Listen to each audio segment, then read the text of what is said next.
Los hombres se creen libres porque ellos son conscientes de sus voluntades y deseos, pero son ignorantes de las causas por las cuales ellos son llevados al deseo y a la esperanza. Nadie que haya leído el Nuevo Testamento puede dudar que los apóstoles fueron profetas. Pero, amigo mío, ¿podría la justicia dejar de ser justa? En absoluto, ya que entonces no podría haber justicia alguna. Ninguna sociedad puede subsistir sin autoridad, sin fuerza, por tanto, sin leyes que moderen y controlen el ansia de placer y los impulsos desenfrenados. Nada extraño, pues, que, bajo pretexto de la religión, la masa sea fácilmente inducida, ora a adorar a sus reyes como dioses, ora a execrarlos y a detestarlos como peste universal del género humano. El derecho natural de cada hombre no se determina, pues, por la sana razón, sino por el deseo y el poder. Peca un pueblo cuando hace o permite que se hagan cosas que pueden redundar en su ruina. Lo único por lo que se distinguen las naciones entre sí es por la forma de su sociedad y de las leyes bajo las cuales viven y son gobernadas. El odio a las otras naciones era fomentada y alimentada mediante el culto diario. La devoción es el amor hacia aquel que admiramos.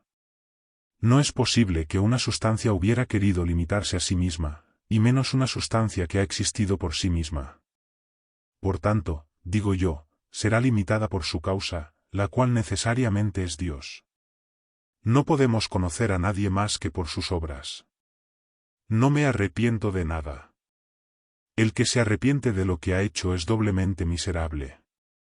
Dios no tiene derecha ni izquierda, ni se mueve ni está parado, ni se halla en un lugar, sino que es absolutamente infinito y contiene en sí todas las perfecciones. No hay que confundir el estado natural con el estado de religión, sino que hay que concebirlo sin religión ni ley, y por lo mismo sin pecado ni injuria.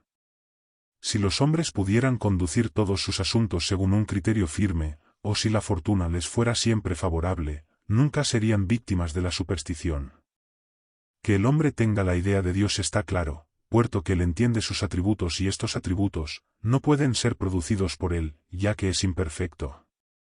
Es sumamente raro que los hombres cuenten una cosa simplemente como ha sucedido, sin mezclar al relato nada de su propio juicio.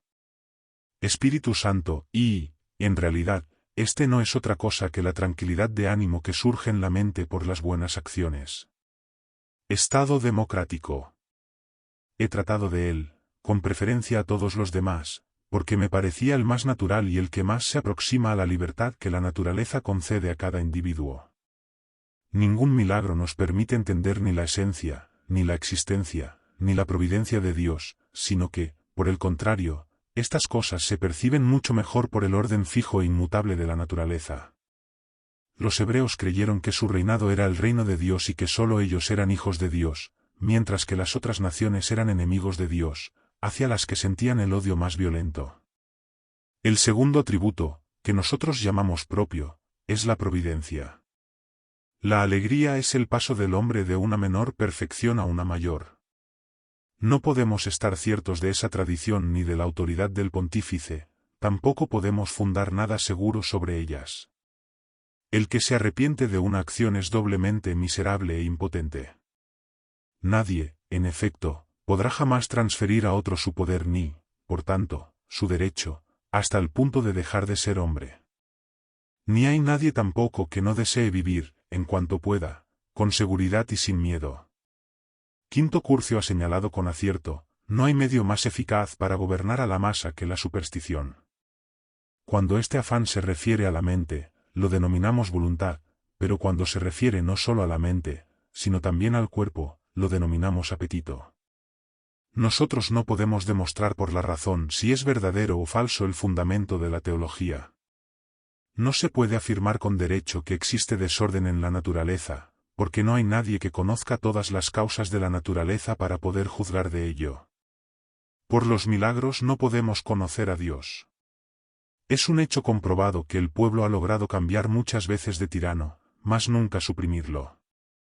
Nadie está obligado a vivir según el criterio de otros, sino que cada cual es el garante de su propia libertad. Los hebreos creían que el corazón era la sede del alma y del entendimiento.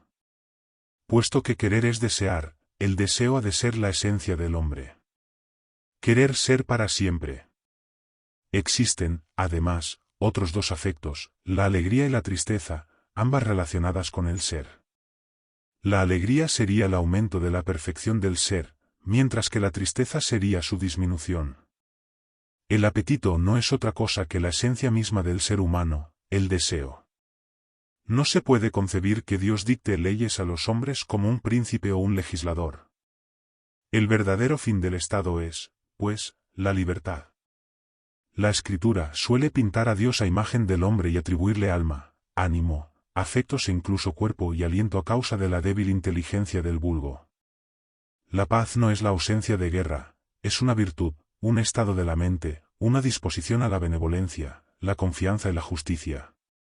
Las cosas cognoscibles son infinitas.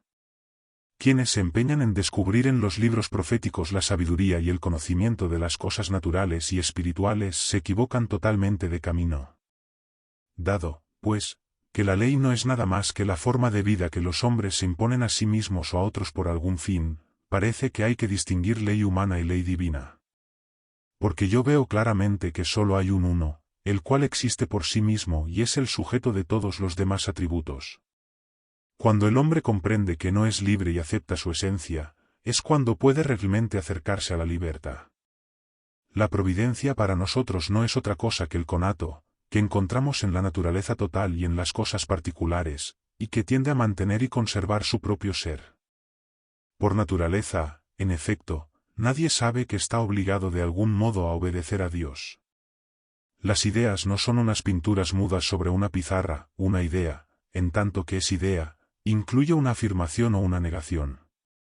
En la filosofía, residen tanto la libertad como la felicidad que tanto perseguimos en la vida. El universo, la naturaleza y la deidad, Dios, son la misma cosa. La religión siempre se adaptó a la utilidad del Estado. Existe tanta diferencia entre las cabezas como entre los paladares. Los adivinos solo infunden el máximo respeto a la plebe y el máximo temor a los reyes en los momentos más críticos para un Estado. Además, cuando nosotros concluimos que Dios no ha podido dejar de hacer aquello que ha hecho, lo deducimos de su perfección, porque en Dios sería una imperfección el poder omitir lo que hace. La filosofía no es otra cosa que un saber divino. Es el modo supremo del conocimiento. Solo es libre aquello que existe por las necesidades de su propia naturaleza y cuyos actos se originan exclusivamente dentro de sí. Todos los filósofos dicen al unísono que el todo es una noción segunda y que no es una cosa en la naturaleza, fuera del entendimiento. Si no quieres repetir el pasado, estúdialo. Muchos filósofos se han creído que fuera del pequeño campo del globito terráqueo, donde ellos están, no existe ningún otro, puesto que ellos no lo observan. Hay que dejar a todo el mundo la libertad de opinión y la potestad de interpretar los fundamentos de la fe según su juicio, y que sólo por las obras se debe juzgar si la fe de cada uno es sincera o impía. La suprema ley es la salvación del Estado, a la que deben responder todas las demás, tanto humanas como divinas. La religión no se reduce a la caridad, sino a difundir discordias entre los hombres y a propagar el odio más funesto, que disimulan con el falso nombre de celo divino y de fervor ardiente. La actividad más importante que un ser humano puede lograr es aprender para entender, porque entender es ser libre. Fuera de la mente, no existe nada que sea sagrado o profano o impuro en sentido absoluto, sino solo en relación a ella. El hombre libre en nada piensa menos que en la muerte, y su sabiduría consiste en una meditación no sobre la muerte, sino a propósito de la vida. De estos afectos, alegría y tristeza, derivan todos los demás, el odio, la envidia, el enamoramiento, la frustración, la euforia, etc. La experiencia nos ha demostrado que a la persona no le resulta nada más difícil de dominar que su lengua. Nosotros hemos dicho que el alma es una idea, que existe en la cosa pensante y que procede de la existencia de una cosa que existe en la naturaleza. Los decretos o mandatos de Dios y, por tanto, su providencia no son, en realidad, más que el orden de la naturaleza.